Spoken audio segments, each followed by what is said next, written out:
Hello my dear student, আশা করি তোমরা সকলেই খুব ভালো আছো। আর তোমরা হয়তো একটা নতুন আপডেট এসে গেছে, হয়তো সে সম্পর্কে নাও জানতে পারো, তাই আমি এই আপডেটটা নিয়ে তোমাদের সামনে এসে উপস্থিত হয়েছি।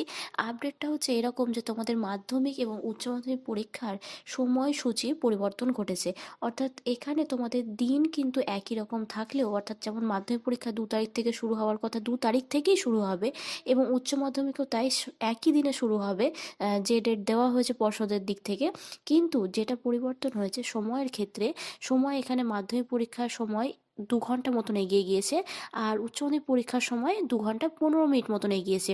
এক্ষেত্রে সকালবেলাতে তোমাদের হচ্ছে 11টা 45 থেকে আমাদের হচ্ছে মাধ্যমিক পরীক্ষা শুরু হওয়ার কথা ছিল, কিন্তু সেটা এগিয়ে এসে 9টা 45 মিনিটে শুরু হবে।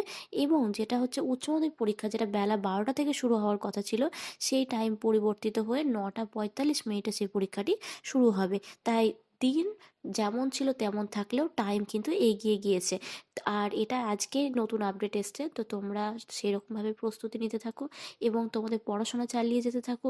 কোথাও যদি কোনো টপিকে বুঝতে অসুবিধা হয়, তাহলে তোমরা আমাকে কমেন্টের মাধ্যমে জানাতে পারো। আর তোমরা তো জানো এবিটিএ টেস্ট পেপারগুলো সলভ করানো হচ্ছে, তাই সেখান থেকে রিভিশন করতে থাকো। থ্যাংক ইউ, আজকে এতদূর পর্যন্ত। সবাই ভালো থেকো এবং খুব ভালো করে পরীক্ষা দিও।